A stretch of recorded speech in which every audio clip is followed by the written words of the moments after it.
2016. Family Forward Project has sent postcards, sent letters to DC. We've called Congress people. We've just tried to keep the narrative of child welfare reform just going all the time. And so in February of 2018, the Families First Prevention and Services Act finally passed in the omnibus budget bill. I mean, they really had to bury it in the bill, although we had pretty broad support. There were a couple holdouts in the Senate, and we couldn't get it through. We worked on it all through the end of 16 and through 17. And so this bill, the Families First Prevention and Services Act, whose name has now been changed to the Family First Act, it really had 5 different things that it focused on. One of them was its goal to get rid of group homes. Another one was the change of the paradigm shift to having a 12-month in-home services, the teen foster care, the pregnant foster teen program, the kinship care and kinship navigator program, and then there's evidence-based programs that they were supposed to implement. So those were really the 5 main focuses, and it was for them to shift some of their Title IV-E money, some of their Title IV-B money. Well, it was supposed to be implemented by October 2018. Nobody implemented it then. They kept kicking it down the road, kicking it down the road. They got an extension all the way till about, I think it's October 2021 now, maybe 2022. So after that happened, in December of 2018, Jerry Milner, who is the head of the Children's Bureau, and the Children's Bureau is under HHS, the Health and Human Services, which is one of the main federal agencies. So Children's Bureau is under that. They're the ones who are responsible for the management of all the Title IV-E and Title IV-B funds. So Jerry Milner put out a letter, basically. It was a guidance letter.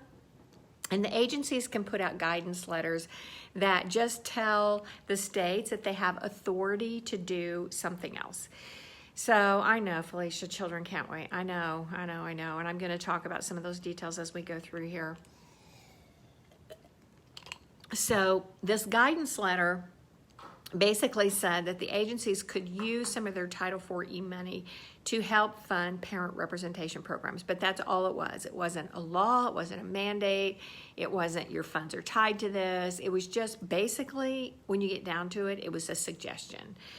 So a few states did it, and actually, Washington, Oregon, some fairly liberal states kind of got it implemented a little bit. I think Connecticut, maybe Arkansas a little, was able to use some of those funds. But what it required was that the funds go through the agency to supplement the legal counsel for parents. So that happened in December 2018. Again, not a lot of change. So the states have been really, really sluggish in doing anything to make any changes. And trust me, I'm in the state legislature. I'm in there talking to them. I tried to suggest this year, in this legislative session, I wrote a state Family First Act. And basically, it was the implementation of 12 months in-home services prior to removal, and then some of the other things required for reasonable efforts, investigation, etc. I had seen Nebraska had put forward something kind of similar, and so I looked at what they did. I took some of that language, incorporated it, and I had a complete state-level Family First Act. All right, I know I've got that up in files in the Family Forward Project, but I'm going to get that to you again because we need to start getting that out to people, getting that out to the state legislators. But the states are just really sluggish, dragging their feet. I've published a couple times. The American Academy of Pediatrics has done a survey. A couple of other organizations did surveys on what the states were doing. So that happened, and then in 2019, we were in DC, and we saw another bill was coming up, and this one was called the Families First Support Act, and it changed a couple times, and we were hoping that it would be a little bit more inclusive and try to get into some of the Title IV-D money, which is the child support money, etc. However, it basically all it did was it was money. So in December 2019, Donald Trump signed the Family First Support Act, which put $600 million more into the agency's hands to implement the Family First Act. of course, throw more money at it.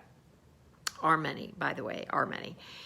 So that really hasn't really kick-started much either. I mean, they're just dragging their feet. And we all know why they drag their feet. We know they drag their feet because of the private corporations, the private entities, the bureaucracies, the price tag on our children's head, the incompetence of the agencies. Okay, we know all that, all right? And that's exactly why they keep dragging their feet. So now we have this executive order.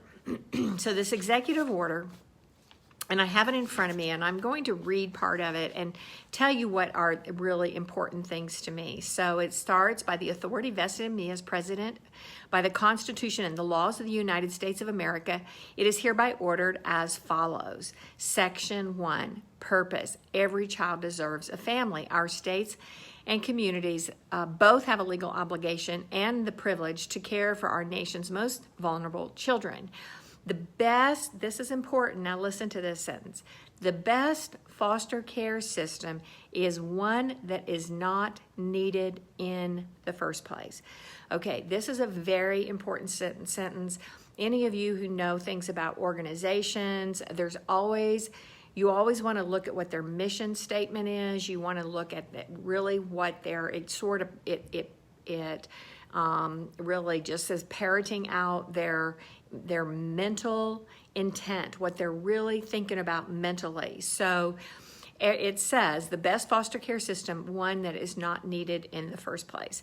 My administration has been focused on prevention strategies that keep children safe while strengthening families so that children do not enter foster care unnecessarily. Last year, and for only the second time since 2011, the number of children in foster care system declined.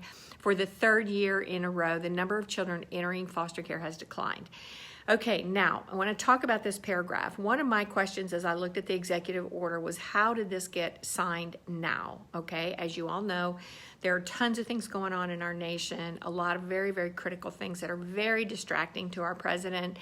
There is a pandemic, there's riots, there's an election coming up, there's been investigations, there's all these things are going on. And I mean, I'm a big news watcher, so I pay attention to all these things. And although we're always trying to get attention, and I'm writing postcards basically saying ban ASFA, help our children, get our children out of foster care. So I was wondering, why did this come up now? So as I did a little bit of investigation, and as I know some of the players in D.C., I know that Senator Grassley is a huge warrior for reforming the child welfare system. He is one that really, in the Senate Finance Committee, along with Senator Wyden, helped push through the Families First Prevention and Services Act. His office is always very attentive to child welfare reform. He has said basically a federal funding program that rewards you for putting a child in foster care really needs to go in the trash heap. So when I read this paragraph, it was a clue to me because I was able to pull from the November 2019 congressional record where Senator Grassley stood on the Senate floor and basically said these very same words. He said that it says last year, and for only the second time since 2011, the number of children in the foster care system declined. And basically, Senator Grassley said that as well. He said since 2011 to 2018, the number of children that were being placed in foster care, because partly are very seriously because of the opioid crisis, the numbers were going up and up and up. So 2018, there was a slight decline. 2019, a slight decline. So he says third year in a row. I don't know that he has numbers for 2020.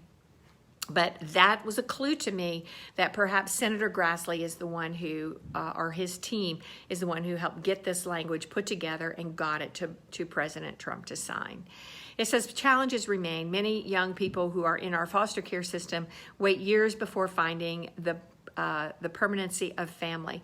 More than 400,000 children currently in foster care, and that's been a number. It's bounced up and down a little bit, but it's been up to 453,000. I say 500,000, depending on what day you're counting, but still 500,000 children.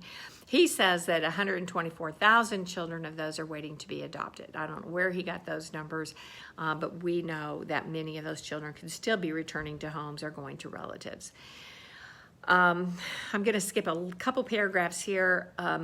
He also talks about aging out of foster care, and any of you who have seen my speeches when I go to different forums, I always talk about the effect of foster care, and I said, if you're in foster care, a child who's been in foster care is more likely to be homeless, more likely to be unemployed, more likely to suffer from PTSD, more likely to be pregnant early before they're stable, more likely to not go to college, etc. So basically, President Trump is saying right here the very same thing about children who age out of foster care. It says that there are 40% of such young people studied experienced homelessness, 50% unemployed at age 24, 25% PTSD disorder, and 71% were pregnant by age 21. Well, we know, us who are in this, know that what that also creates is a second generation of children, and this time babies who end up in the foster care system because they have unstable young parents. So he goes on to talk about the factors contributing to the number of children who are waiting in foster care, the lack of robust partnerships. He also immediately starts talking about kinship and guardianship as a resource. Sorry, I had a little bit of a distraction going on here today. So he goes on to talk about children of different backgrounds. Children from all backgrounds have the potential to become successful and thriving adults, yet without a committed, loving family that can encourage stability, that can provide encouragement, stability, and lifelong connection, some children may never receive the support needed to realize that potential. That's so true. I mean, that's exactly what we know. So this order, it says, will help empower families who answer the call to open their hearts and homes to children who need them. My administration is committed to helping give as many children the possibility of stability and support that family provides by dramatically improving our child welfare system. Section 2 talks about robust partnerships between state agencies, public, private, faith-based, and community organizations. Now, what this paragraph, and a lot of people have read this, and they're like, all this is talking about is collecting data, publishing data, and it's not enough. It's not enough. This is, I know it's totally not enough, and so many of the players involved, have their blinders on, and it's so difficult even in the court system because of this 50-year saga that we've been going through, that our mentality has become so horrible about courts and government are better than parents, and changing that mentality has been so difficult. But there are some demands in here, and these are executive demands that even the Families First Act did not provide. The family support service, the Family Support Act did not provide, letters does not provide, but this is demands basically talking about things that have to be created. So it says here that the Secretary shall provide increased public access to accurate, up-to-date information relevant to strengthening the child welfare system, including publishing data to aid in the recruitment of community support. And then it says within 1 year the date of this order, and each year thereafter, the Secretary shall submit to the President through the Assistant to the President for Domestic Policy a report that provides information about typical patterns of entry. Typical patterns of entry. Okay, this is an important, again, I'm looking at and nuancing out here little phrases and stuff that are put in here, which shows that there is an acknowledgement of some of the things that we talk about all the time, because one of the things that we talk about is neglect. 85% of the children that go through the foster care system are there under what's called neglect, and about half of the 85% is for substance abuse. So what's a pattern of entry? And then it talks about giving that information by state, by county, by court, by child age, permanency type, prior time in care, etc. The next one says collecting the needed data to preserve sibling connections. Okay, now again, it looks to you like just collecting data, but the states are going to be, what I see is when states have to report specific numbers, they improve those numbers, okay? That's just one thing that they do. So when they've now got this requirement to create certain number or to report certain numbers. They're going to have to, they want to look good. So they're going to have to create better numbers, okay? So, and I'm going to talk about this a little bit further into it, but Kids Count is run through the NEKC Foundation, and Kids Count collects data. All right, now Kids Count used to collect a lot more data, and Kids Count has a connection with a smaller kind of sub-agency or commission in every state. In Tennessee, it's the Commission on Children and Youth, and so they would collect things on like the economic children in poverty, children with access to health care, children entering kindergarten, children with in a one single parent household. But they also really dug down into the number of children entering foster care, the number of children exiting foster care, the number of children available for adoption, the number of children that age out of foster care. They collected a lot more data, and they have stopped doing that, okay? And I'm going to say it's interesting because when I started doing public presentations in 2016, I went to Kids Count. And I know specifically because I did programs in Florida, Iowa, Indiana, and of course Tennessee. I went to Kids Count and I collected their 5-year history on these kids, and I did these graphs, and I still have them in my PowerPoints. The graph of the number of the kids entering foster care and exiting foster care over a 5-year period, because my message was it was a quota, okay, because we were not doing any better with kids in care. So, and it was like shortly, about a year after I was doing that, they stopped giving those numbers. I don't know. Not that I think I have any influence on the rest of the world out there, but I'm just saying things happen, okay? All right, so the Kids Count has now reduced their data collection. They just issued a report. They said Tennessee, I think, is number 42 in child well-being, but they're just not collecting that data. So this executive order is putting the pressure back on the states to get that data, to get it. That means they're going to want better data. So all of you out there who go, it doesn't mean anything, it's just data, it's just data. I said this already, but I'm going to say it again. It's more than just data. It's what the states have to report, because these state bureaucrats, and sometimes you have to think like a bureaucrat, these state bureaucrats kind of know in the back of their head that if they're collecting data, they're going to start tying funds to data. Okay? That's the way it works. That's the way it works. So it is, I am optimistic. I have optimism about it. So sibling connections I just talked to. So they have to start report, and part of it is the secretary shall develop data analysis methods to report on the experience of children entering care in sibling groups. Okay, now, so that's bigger than you think. So that the Health and Human Services Children's Bureau has to develop data analysis methods to report on the experience of children entering care in sibling groups. Again, they've got to do this, so they've got to make it better. They have to make it better. All right, now the next one is expanding the number of homes for children and youth. This is the foster care part of it, and of course we don't like the foster care part, but what they talk about in here is indeed about completing foster and adoptive home certification, foster parent retention rates, etc., the number of homes for children, you know, and as we get down into here, they talk about best practices and making some clarity in their best practices, and I'm going to talk about that.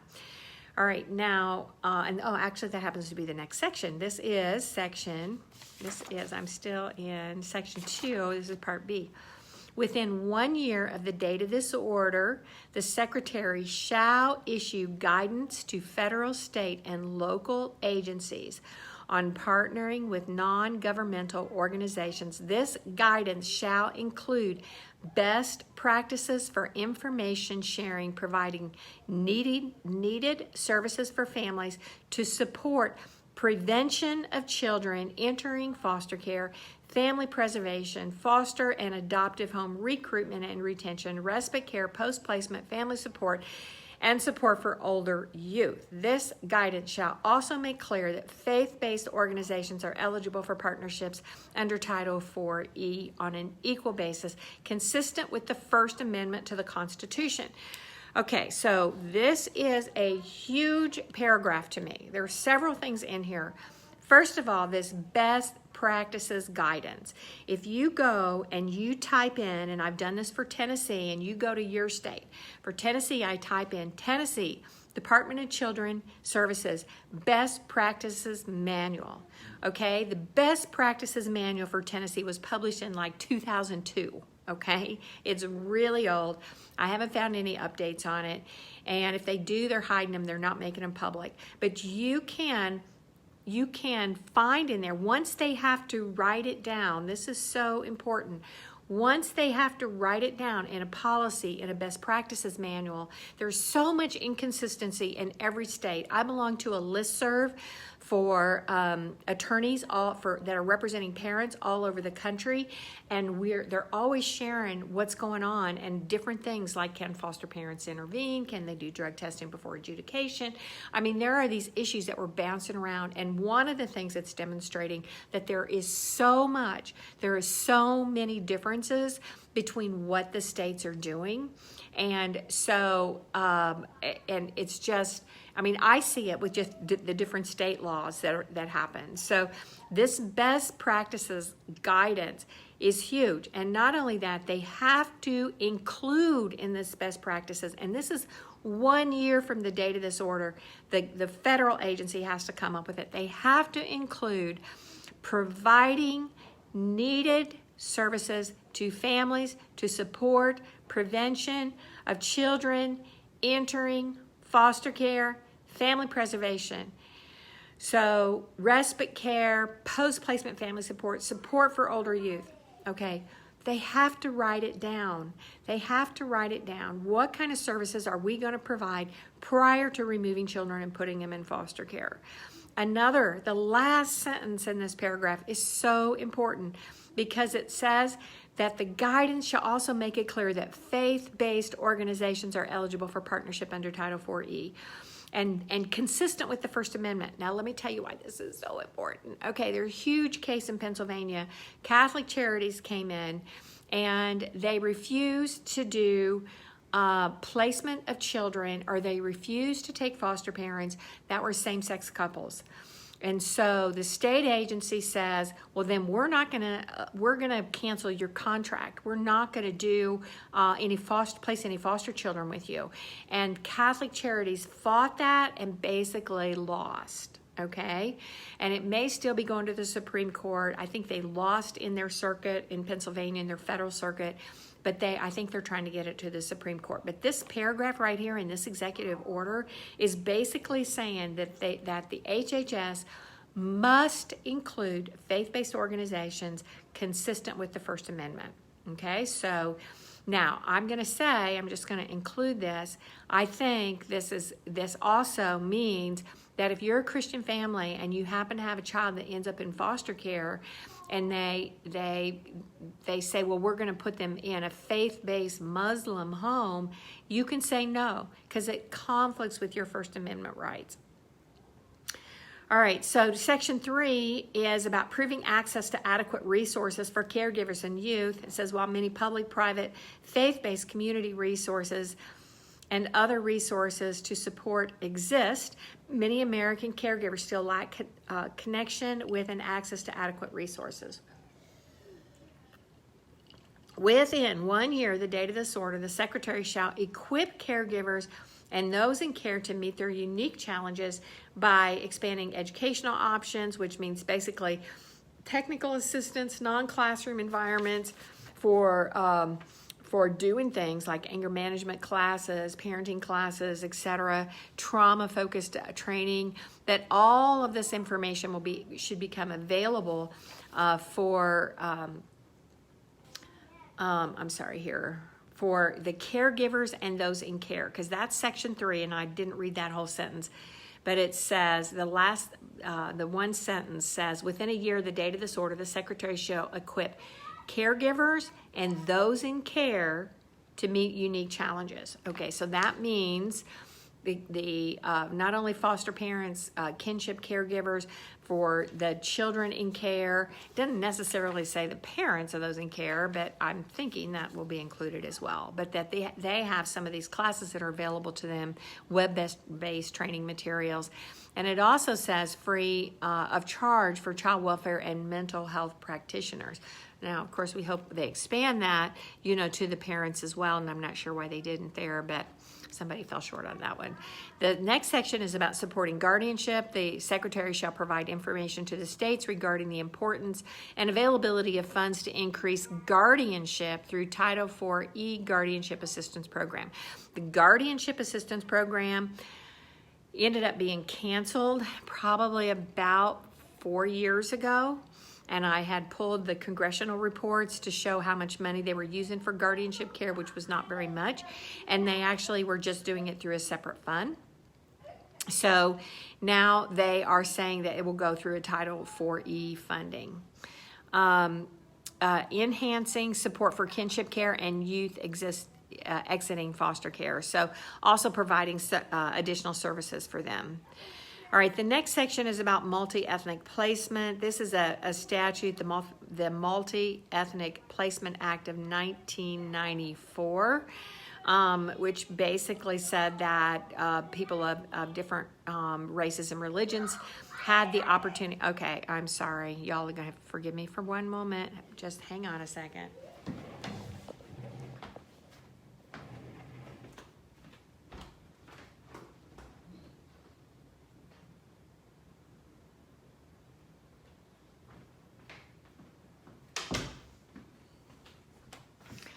Sorry for the distraction there. Had to go give a warning to some little kids that were told to be still. All right. And of course, it's not child abuse, but they need to listen to their Gabby. Okay. All right. So, and I apologize. Okay. So let's go on to the next section, which is improving the processes to prevent unnecessary removal and secure permanency for children.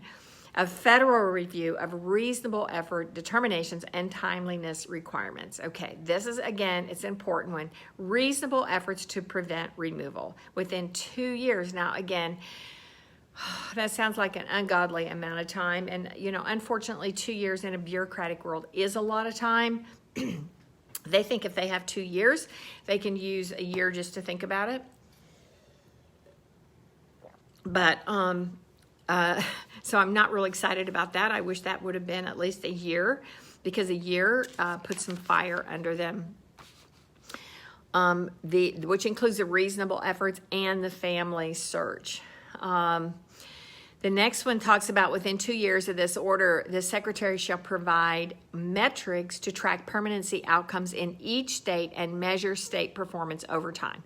Okay, again, when the government says we're going to develop metrics to track permanency outcomes in each state and measure state performance over time, what that says to you, although they're not saying it directly, and I wish it would be more direct, but basically, ultimately, this is going to be a funding issue. So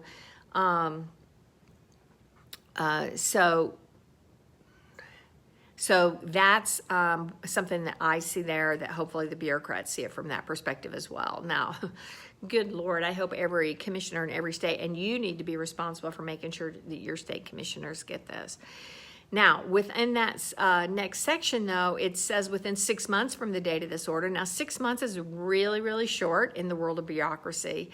The Secretary shall provide guidance to the state regarding flexibility of the use of federal funds to support and encourage high-quality legal representation for parents and children, including pre-petition representation in their efforts to prevent the removal of children from their homes, safely reunify children and parents, finalize permanency, and ensure that their voices are heard and their rights are protected. The Secretary shall also ensure collection of data regarding state use of federal funds for this purpose. Huge, huge, huge, huge paragraph. Huge paragraph. Yeah, I see some hearts coming up.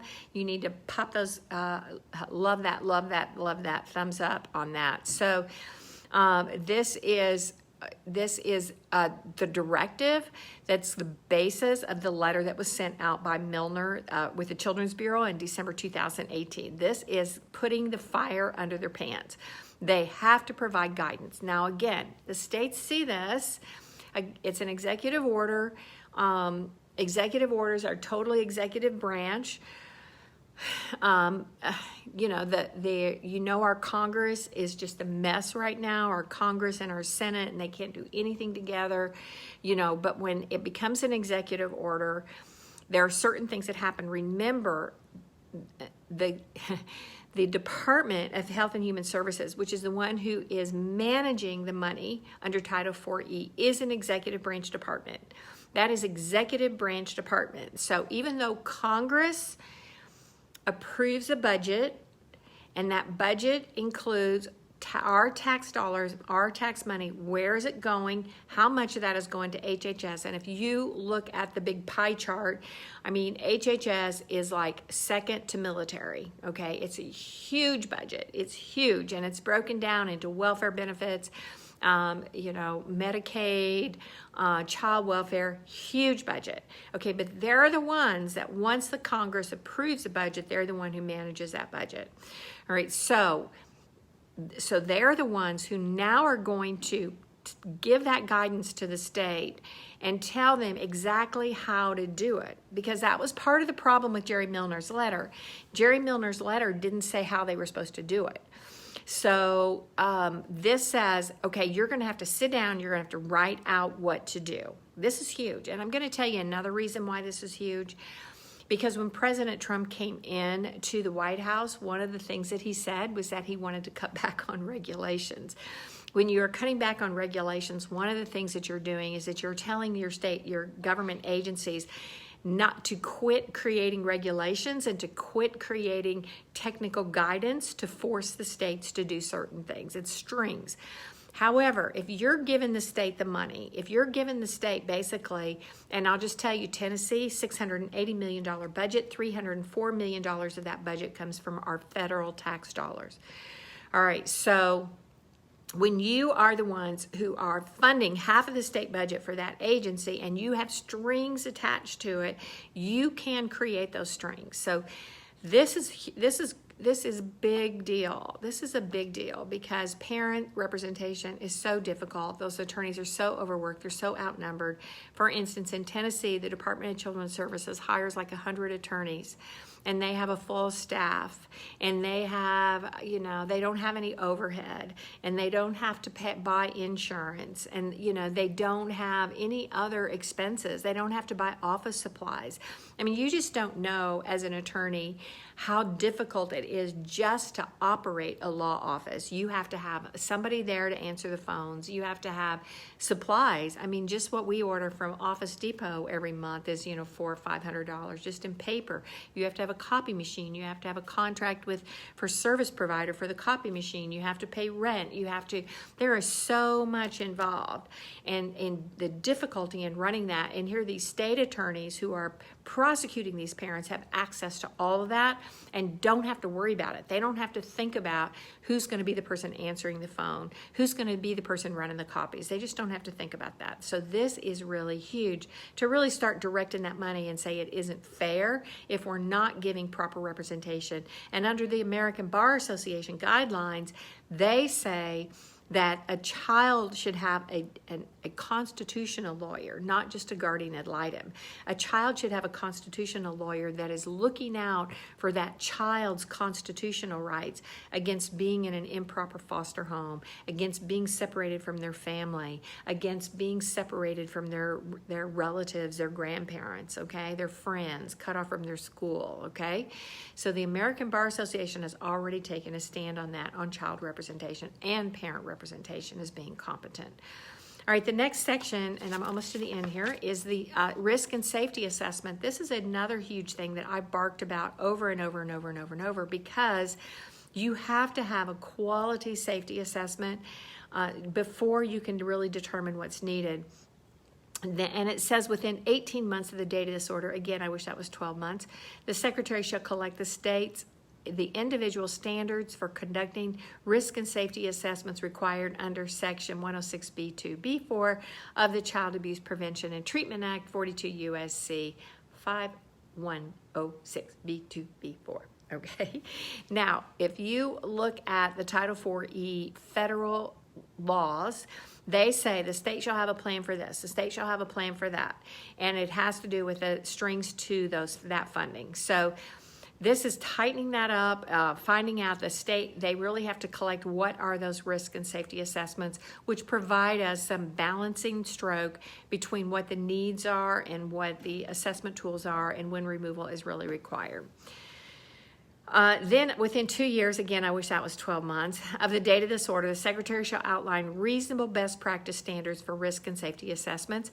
And I'm going to tell you, they probably have already been working on this. So this is a requirement of, when it says the Secretary, it's a requirement of the federal government. And so the federal government's probably already been working on this. So Jerry Milner, who I've heard him speak, I hope he continues to carry out. He also believes in the reduction of foster care, even though his job is about foster care. So then it has a Section 6, which basically says that this order does not alter the ICWA, the Indian Child Welfare Act. And then the general provisions in Section 7, I've heard a few people read that and kind of whine about that, because the very last paragraph says this order is not intended to and does not create any right or benefit, substantive or procedural, enforceable at law or in equity by any party against the United States, its departments, agencies, or entities, its officers, employees, or agents, or any other person. Okay, the reason this is in there is because 42 U.S.C. 1983 says that when a state actor violates your rights and privileges found either under the Constitution or other laws, that you can bring a civil tort against them called the Civil Rights Act. So they have to put that in there so that you cannot come back and say reasonable efforts is a civil rights violation. So that's been the standard, so that does not surprise me, but that's somebody in the legal office is doing that. All right, so I am encouraged. I am very encouraged by this, and like I said, it's partly because of the history of what I've seen happening. I'm thinking that this is partly because of Grassley. Grass is getting to be old. I don't know how many more terms he can run. Of course, we have a presidential election coming up. If Trump would lose the presidency, the next president doesn't necessarily always follow his executive orders. So we're hope that it gets reduced to law, and hope that it continues to be followed, because there's so much in here. All right, now I'm going to talk about Washington, D.C.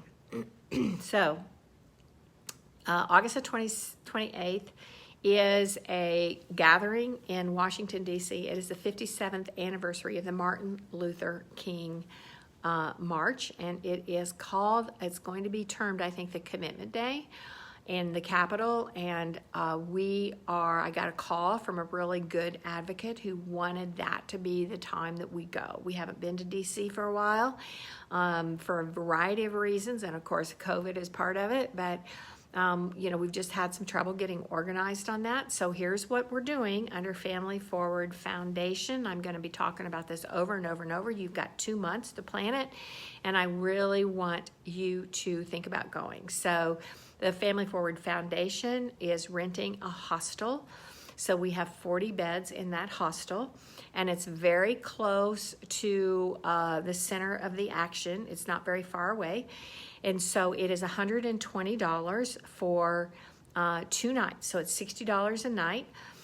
It is, you can't get a better deal. I mean, I'll get the address once I have to go in Monday morning, and I have to do a wire transfer to the hostel to get my final reservation down. But we've already got a commitment from them, so it's $120. Now, I really want 40 people to be there, okay?